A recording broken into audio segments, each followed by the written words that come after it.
Assalamualaikum warahmatullahi wabarakatuh. Di sini kami akan menjelaskan tentang spina bifida. Spina bifida adalah cacat lahir yang terjadi akibat terganggunya pembentukan tabung saraf selama bayi dalam kandungan. Hal ini menyebabkan munculnya celah pada ruas tulang belakang.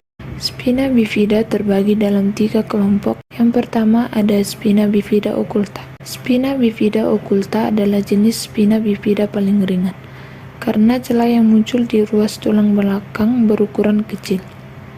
Jenis ini umumnya tidak memengaruhi kerja saraf, sehingga kemunculannya jarang disadari oleh penderitanya. Yang kedua ada meniokel. Meniokel adalah spina bifida dengan celah pada ruas tulang belakang yang lebih besar. Pada kondisi ini, selaput pelindung saraf tulang belakang mencuat keluar dari celah tersebut sehingga membentuk kantung di punggung bayi. Kantung yang keluar melalui celah ruas tulang belakang biasanya berisi cairan sumsum tulang belakang tanpa serabut saraf. Penderita meniokel mungkin saja tidak merasa keluhan tertentu. Yang ketiga ada milomeniokel. Milomeniokel adalah jenis spina bifida paling berat. Pada kondisi ini, kantung yang keluar dari celah tulang belakang berisi cairan dan sebagian saraf tulang belakang. Spina bifida disebabkan oleh tabung saraf yang tidak berkembang atau tidak menutup dengan sempurna pada masa kehamilan. Ada beberapa faktor yang diduga dapat meningkatkan risiko seorang ibu melahirkan bayi dengan spina bifida. Di antaranya, 1. Memiliki riwayat keluarga dengan spina bifida. Yang kedua, memiliki riwayat mengonsumsi obat-obatan anti kejang.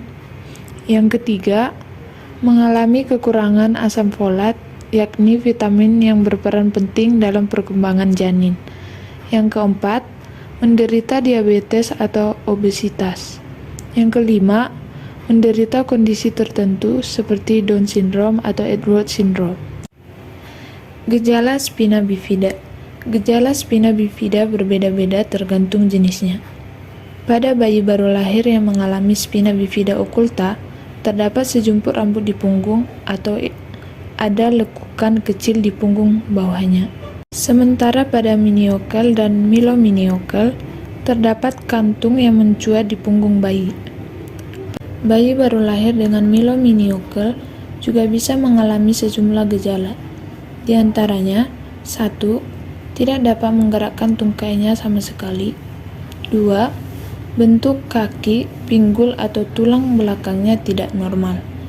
Yang ketiga, gangguan berkemih. Yang keempat, kejang. Diagnosis spina bifida. Ada sejumlah tes yang dapat membantu dokter memastikan spina bifida atau cacat lahir selama masa kehamilan, yaitu 1. Tes darah. Dokter akan memeriksa kadar AFP atau alfa fetoprotein, yaitu protein yang diproduksi oleh janin dan terkandung dalam darah ibu. Kadar AFP yang tinggi dalam darah ibu hamil bisa menjadi tanda bahwa janin berisiko mengalami cacat tabung saraf, seperti spina bifida. Yang kedua, USG atau ultrasonografi. Melalui tes ini, dokter dapat melihat kelainan struktur di tubuh janin, misalnya jeda ruas tulang belakang yang terlalu lebar atau benjolan pada tulang belakang. 3. Amniosintesis. Amniosintesis adalah prosedur pengambilan sampel cairan ketuban untuk menilai kadar AFP. Kadar AFP yang tinggi menandakan adanya robekan di kulit sekitar kantung bayi. Hal ini bisa menjadi tanda spina bifida atau cacat lahir lainnya. Pengobatan spina bifida. Operasi menjadi pilihan utama untuk menangani spina bifida. Tindakan ini dapat dilakukan sebelum atau setelah bayi lahir. Operasi sebelum bayi dilahirkan. Operasi ini dapat dilakukan sebelum usia kehamilan memasuki minggu ke-26 atau sekitar minggu ke-19 hingga minggu ke-25. Operasi dilakukan dengan membedah rahim, dilanjutkan dengan menutup celah pada saraf dan tulang belakang janin. Prosedur ini dinilai memiliki resiko cacat lahir paling rendah, namun operasi ini beresiko menyebabkan bayi terlahir prematur. Operasi setelah bayi dilahirkan. Prosedur ini dilakukan dalam rentang waktu 72 jam setelah bayi dilahirkan. Operasi dilakukan dengan mengembalikan cairan sumsum tulang belakang, saraf, dan jaringan ke tempat yang seharusnya. Setelah itu, dokter akan menutup celah di ruas tulang belakang. Perawatan setelah operasi. Perawatan lanjutan pasca operasi biasanya juga dibutuhkan oleh pasien spina bifida, terutama pada kasus myelomeningokele. Hal ini karena kerusakan saraf sudah terjadi dan tidak bisa disembuhkan. Perawatan ini meliputi 1. Terapi untuk membantu pasien beradaptasi dengan kehidupan sehari-hari, contohnya dengan terapi okupasi dan fisioterapi. 2. Penggunaan alat bantu gerak seperti tongkat atau kursi roda untuk memudahkan aktivitas pasien.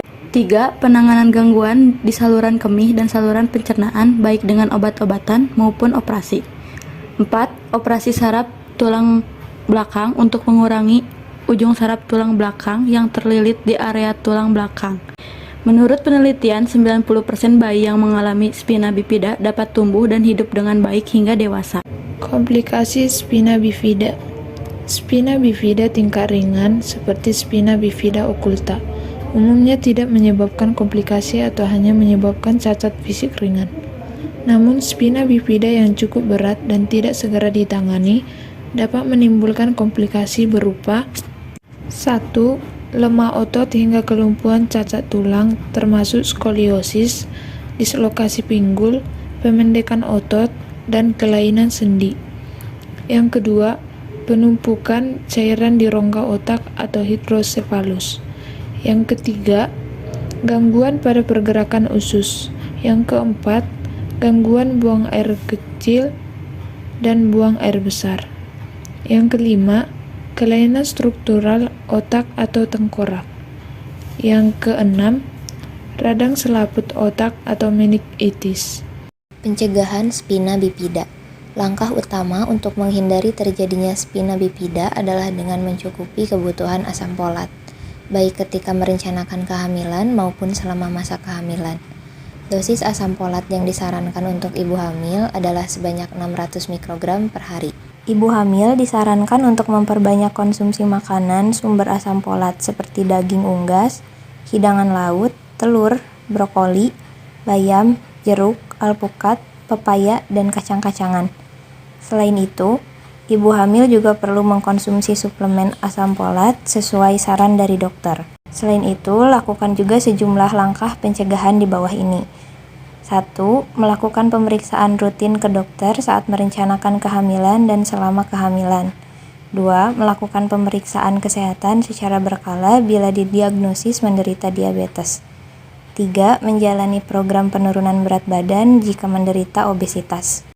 Sekian yang dapat kami sampaikan. Wabillahi taufik wal hidayah. Wassalamualaikum warahmatullahi wabarakatuh.